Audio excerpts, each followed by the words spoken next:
Hey guys, so in this video I'm going to be talking about what most people call touch, but in the kind of pickup world we call Chino. And I know that it's a big sticking point for pretty much every guy that comes to us for training, and for a lot of guys out there, they have a big problem with it. I'm pretty good at it by now, so I'm going to go through basically, I don't know, like 50 or so different types of touch and things that you can go out and apply. You probably want to take notes, and the best thing would be to think about ones that you haven't used before and go out and use them.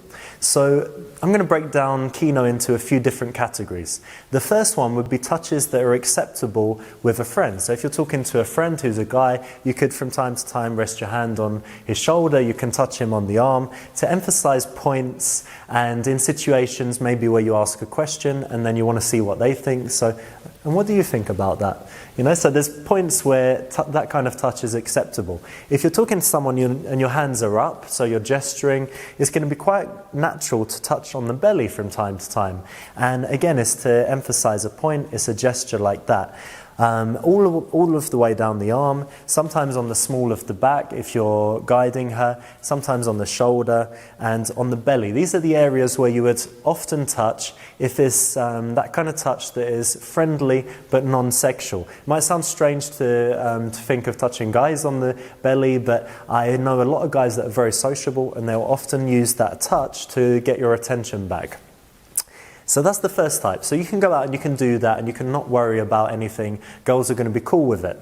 The second type of touch that you can use is you can use touches that are slightly more, they would be more sexual, but you're going to use an excuse to do it. So you can say something like, oh, I like your dress, it's cool how it's got leather here and then it's got that there, it's interesting. I don't see dresses like that very often. Or you can say, oh, I like your earrings, they're nice, they match your dress and your handbag really well.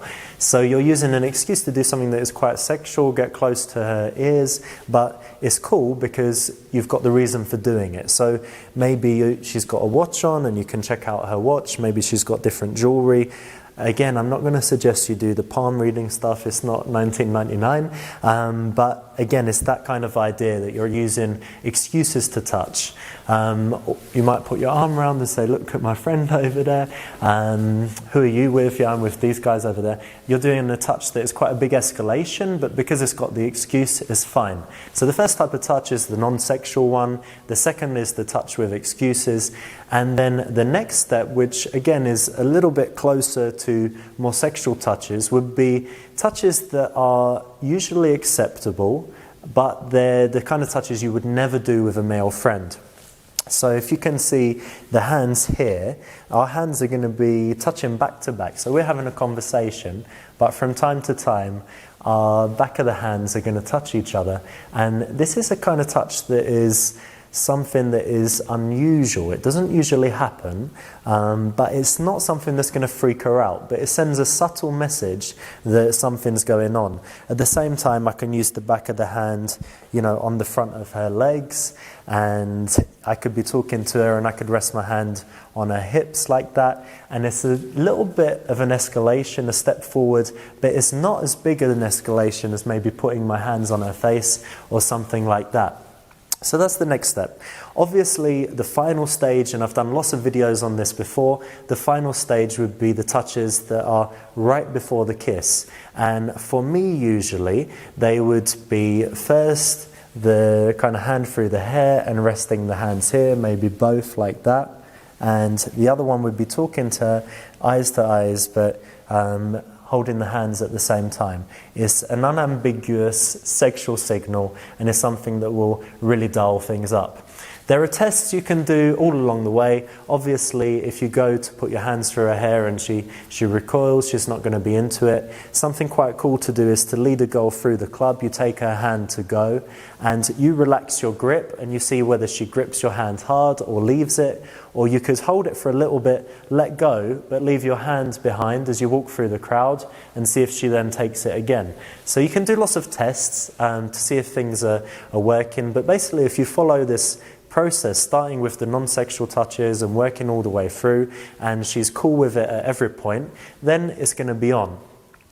Some other types of touches that I like, and we can take a seat to look at these. So some cool touches that I like, and I call these ones humorous sexual touches. So something like, I could ask her where she lives, and then she asks where I'm staying, and I say, oh, do you know the main street? So here's the main street, you go down here, and then if you turn left and you come onto this narrow road, and you might know there's this bar there or whatever, and then you carry on around here and you come to my place. But you're doing it all with a bit of a smirk, and you're from time to time looking at her. And, the point is that she's going to find it funny, and in the beginning she's going to think you're just showing the directions or whatever, but then it catches on. And it could also be, where you're describing where you live in England or America, and maybe it's a small town, and you say, well, Chicago's here, and if you go from Chicago, you come to the... And it's even funnier if you get further up the leg as you go. You can also use something talking about material. Something I like to do is say, oh, the material this is really nice. It feels so nice, I just can't stop. And again, everything's done with that kind of smirk, and because it's not serious and it's playful, it can't actually be sleazy. So I've got lots of these kind of things. Say, oh, you look freezing, you're really cold, come here, I'll warm you up. And it's a touch that is humorous, especially if you're somewhere boiling. If you're in Brazil in a nightclub and it's 30 degrees, you're like, oh, you look freezing cold. Maybe if she's sitting there just with slightly closed body language, it's something funny that would open her up. So I do tons of these kind of humorous ones, and another type that you might do is kind of the cute thing. So you say, oh, you're so sweet, like this, and you kiss her on the cheek, but you make the sound, and so it's non-sexual, but what you're actually doing is you're kissing her, you're calling her cute. So you've got these humorous ones, you've got the sexual ones, you've got the slightly sexual ones, you've got the touches with friends, and you've got the touches with excuse. The final type of touch, actually there's probably more, but the final one in this video that I'm going to talk about is tender touching. So something that I might do is, if we're in a situation like this and I'm kind of chilling in the bar, you can't see my hands, and the only person that would be aware of what my hands are doing would be the girl that I'm doing it to, but I could be just lightly stroking her, so I'm going to have a touch like that on her back, on her neck, or at any point behind. And again, this is not super sexual, but it's a tender touch that communicates something. So, and would be really cool, especially the perfect situation to do it would be when you're talking to one girl about something, blah, blah, blah, but you've got the touch going on with the other girl where you're touching her behind the back. And then you're communicating to this one like, relax, I'm talking to this one, but I really like you. And you've got this situation where only you and her knows what's really happening. So there you go, guys. That's a quick video with a lot of cool Chino stuff that you can go out and try. Let me know how it works in the comments. Let me know if you've got any questions, and see you soon. Thanks, guys.